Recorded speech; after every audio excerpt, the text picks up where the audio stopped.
In other good news, back to AMD, new Yes. APUs. So this is really exciting. We did a video about AMD's Ryzen 5000, excuse me, 4000 series APUs quite recently. And I was really frustrated to find out that, or well, not to find out, I was really frustrated that AMD had this product with good onboard graphics, Zen 2 cores, and it was an OEM only part.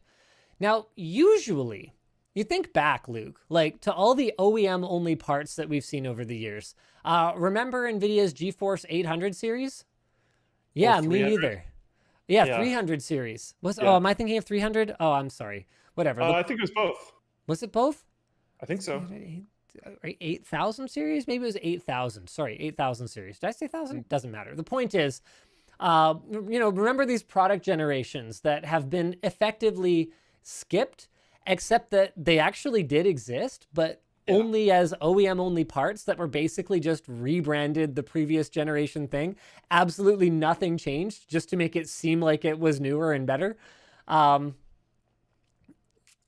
Yeah, right. Okay, right. So those are the kind of thing that I am used to seeing as an OEM only part. But then AMD comes out and they've got what, in my mind, was one of the best CPUs in their lineup for value gamers at a time when gamers need value products, something that they can game on today while they wait out this storm. And they went and they made the things OEM only. They had them, but you could only get them in a pre-built system from a tier 1. Well, AMD answered my prayers here, and the 5600G and 5700G are extremely exciting products. The 5600G is 6 cores, 12 threads, Zen 3, Vega 7 graphics. It's got the same 65 watt TDP as the 5600 non-G, which doesn't exist anymore. So the 5600X, and except it has onboard graphics, and there's just no downside to me. These look like a fantastic way to go because you get the benefit of onboard graphics and you basically don't have to pay for it. Your motherboard probably has outputs on it already. Darling, off you go. I'm live. Out you go. Mom said that we. Sorry about that. What was I talking about? Right. So you get a GPU, you get something you can actually use, and you don't have to pay for it. And one of the things that I actually found over the years that I didn't consider back when Intel first started putting onboard graphics directly on their CPUs with Clarkdale is that it's really good for resale value. Because think about it.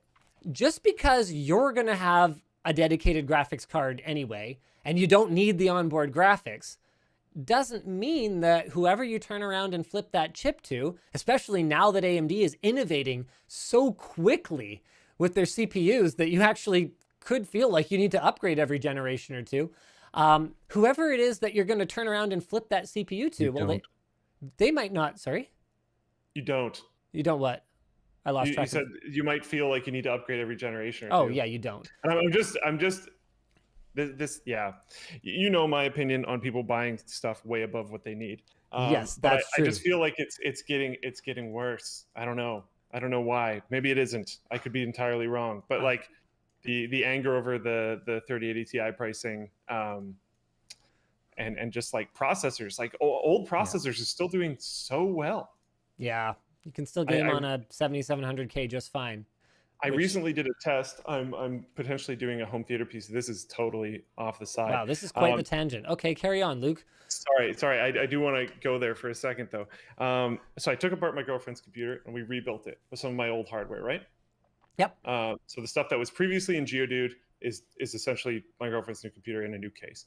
I took the board that she had, which was this ITX board with a 2600K on it. Guess what that does when you pair it with a good GPU?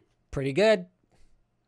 Totally fine. Even though it's a 2600K, it runs VR games at like decently acceptable rates. Ridiculous. It's amazing. That is a CPU that is 10 years old. It is 10 years old. Years old. And sure, you might be susceptible to Meltdown and Spectre, but I think the GF's gaming rig is probably kind of a non-concern. Yeah, probably a non-issue. it's fantastic. Like you don't necessarily need this stuff. You can relax. It's okay. Sorry. Continue. Back to another reason that a CPU with good integrated graphics is awesome for resale is that just because you were just going to use it with a dedicated graphics card doesn't mean that whoever you sell it to was going to want to do that. So having the one that has onboard graphics, I've found, has actually made a significant difference to how much demand there is for it once the time comes to flip it. Just something that I noticed over the years participating in the secondary market. So the higher end one, the 5700G, this is a really cool product. It's 8 core, 16 threads, 4.6 gigahertz boost, 65 watt TDP on that one as well. Vega 8 integrated graphics with 8 CUs, 5 to blah, blah, blah, blah, blah, 359. That CPU, and wow, I'm sure someone's going to dig up this clip years from now and find a way to make me super wrong about this. But that CPU could be your 2600K. That CPU could be the one you are still running in 10 years. I see no reason why not. There, I don't hot care take. whether you're Hot wrong or take. not. I want someone to dig this up because I would love to see this down the line. I would actually love to see like a video on this CPU in X amount of years because that kind of stuff is very, very interesting.